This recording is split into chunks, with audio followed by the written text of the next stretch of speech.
Dios te guarde, mi amado. Espero que te encuentres muy bien. Aquí estamos una vez más reunidos para seguir en el estudio de la palabra de Dios.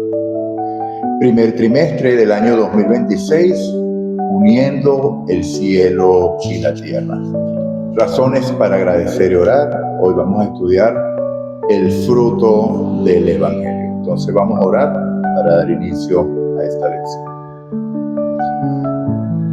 Padre nuestro que estás en los cielos, gracias te damos, oh Padre, por este día. Gracias te damos por la bendición que tenemos de poder encontrarnos nuevamente en este día y por tener la oportunidad de estudiar tu palabra en libertad.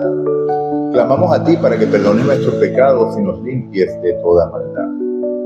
Esta es una oración que hacemos para que tú nos tomes enteramente, Señor, como tuyos, y tu Santo Espíritu pueda tomar el control total de nuestras vidas, especialmente nuestra mente, que es donde radica la mayor lucha para que cada decisión que tomemos sea dirigida por ti. Necesitamos de ti siempre, Señor, porque separados de ti nada podemos hacer. Oración que hacemos en el poder y en el nombre de Jesús. Amén. Bueno, mis amados, a diferencia de en Filipos, que Pablo ya vimos que estuvo, en Colosenses nunca estuvo, pero sin embargo los incluía siempre en sus oraciones, ¿okay? Él dice, el padre recurría parte en sus oraciones como cosas como que decía que nunca me vieron, pero doy gracias a ustedes, doy gracias a Dios por ustedes, por su fe. Entonces vamos a estudiar una porción del libro de Colosenses que incluye una oración de Pablo que es sumamente interesante. Vamos a leer Colosenses capítulo 1, versículos 3 al 8 y vamos a ir desarrollando cada versículo. Entonces, Colosenses capítulo 1, versículo 3. Siempre que oramos por vosotros, damos gracias a Dios, Padre nuestro Señor Jesucristo. Acción de gracia por todo, ¿no? El versículo 4. Pues hemos oído de vuestra fe en Cristo Jesús y del amor que tenéis a todos los santos, a causa de la esperanza que os está guardada en los cielos. De esta esperanza ya habéis oído por la palabra verdadera del Evangelio. Este fue el versículo 5, versículo 6. Que ha llegado hasta vosotros, así como a todo el mundo, y lleva fruto y crece también en vosotros desde el día en que oísteis y conocisteis la verdad de Dios en verdad. El 7 dice, así lo aprendisteis de Epafras, el maestro o el pastor de la iglesia de Colosas, nuestro siervo amado, que es un fiel ministro de Cristo para vosotros, quien también os ha declarado vuestro amor en el Espíritu. Bien interesante el versículo 8. Bueno, mi amado, vemos aquí que por medio de la fe, por medio de creer en el Evangelio, nuestros hermanos de Colosas estaban dando los frutos del Espíritu: amor, fe, esperanza. Los mismos atributos que Pedro va a decir más adelantemente, estos son frutos del Espíritu. Pablo los describe en Gálatas, que da 9 frutos. Pedro lo describe en la escalera de la fe de segunda de Pedro, capítulo 1, que añadía a la fe virtud, a la virtud conocimiento, al conocimiento dominio propio y finalmente termina el amor. Mientras que Pablo empieza, este es el fruto del Espíritu: amor, gozo, paciencia, paz, benignidad, fe, mansedumbre y dominio propio. Entonces, básicamente, ¿qué está diciendo aquí? Que hemos oído de la fe en Cristo Jesús, fe en Cristo Jesús. O sea, ¿qué es tener la fe en Cristo Jesús? Reconocer que Él es nuestro Salvador, saber que nuestra seguridad radica únicamente en Él. Si ponen atención a la oración que acabamos de hacer, hemos dicho que sin Él somos nada. Eso es tener fe en Jesús, que hay una diferencia entre fe en Jesús y fe de Jesús, que en algún punto la vamos a explorar, no ahorita, pero sí la vamos a explorar en algún momento. Y entonces el resultado de tener fe en Jesús, que es un fruto del Espíritu en sí, y el amor que tenés a todos los santos. O sea, al creer en Jesús, Él, a través del mismo poder que lo resucitó, nos resucita a nosotros que estábamos muertos de delitos y pecados y nacemos del Espíritu. Y cuando andamos en el Espíritu, ¿qué fruto vamos a estar dando? Yo tenía esta pregunta como una tercera pregunta para el final, pero la voy a hacer ahorita. ¿Cómo se manifiesta el poder del Espíritu de Dios? Aquí lo dice, miren. En el tercer párrafo de la lección dice, El poder de Dios se manifiesta mediante la obra del Espíritu Santo en los corazones de quienes oyen y responden. El Espíritu Santo está constantemente llamando a todos, así como lo llama usted, como me llamó a mí, por su gracia, nosotros atendimos ese llamado, pero no es nada más con ustedes, eso es con toda la humanidad.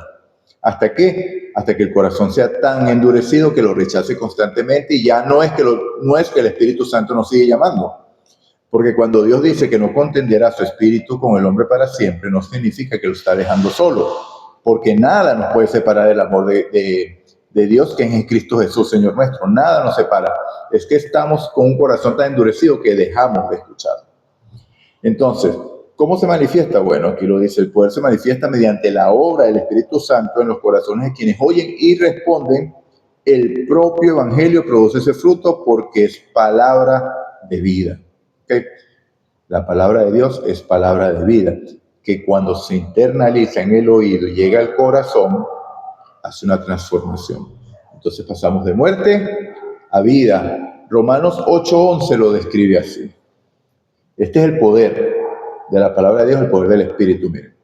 Y si el Espíritu de aquel que levantó de los muertos a Jesús está en vosotros, el que levantó de los muertos a Cristo Jesús vivificará también vuestros cuerpos mortales por su Espíritu que está en vosotros. Y habla de una transformación total. Y esto en parte responde, que lo vamos a explorar el día viernes, la pregunta del día domingo, que ese día lamentablemente no hubo lección, ¿cierto? No hubo lección, la del día domingo, no hubo la lección, pero la vamos a hacer un pequeño resumen el viernes, porque la pregunta que hace al final es una pregunta que hay que contestar de manera puntual. O sea, porque una cosa es el carácter y otra cosa la carne que va a ser transformada cuando Cristo venga.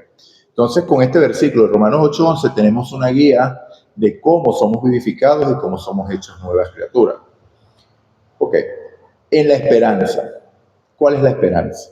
La esperanza de que ya no estamos muertos en delitos y pecados, sino que estamos en vida, lo que estoy ratificando. Es una certeza, mi amado.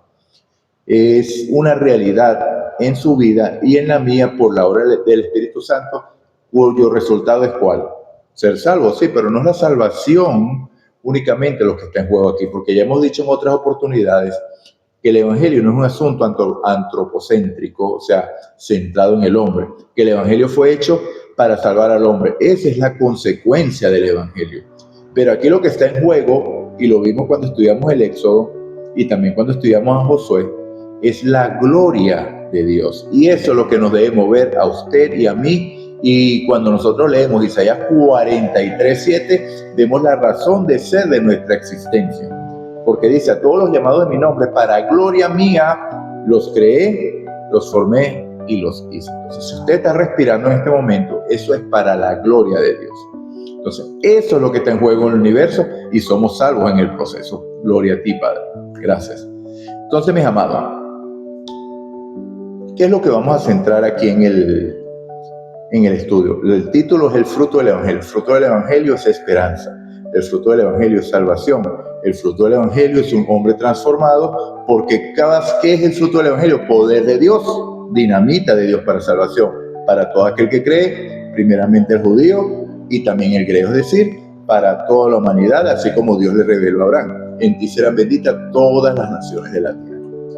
Entonces, mis amados, ya con esto podemos culminar, porque el fruto del Evangelio es los frutos del Espíritu. ¿En vida de quién? En la vida de alguien transformado y salvado por el poder de Dios.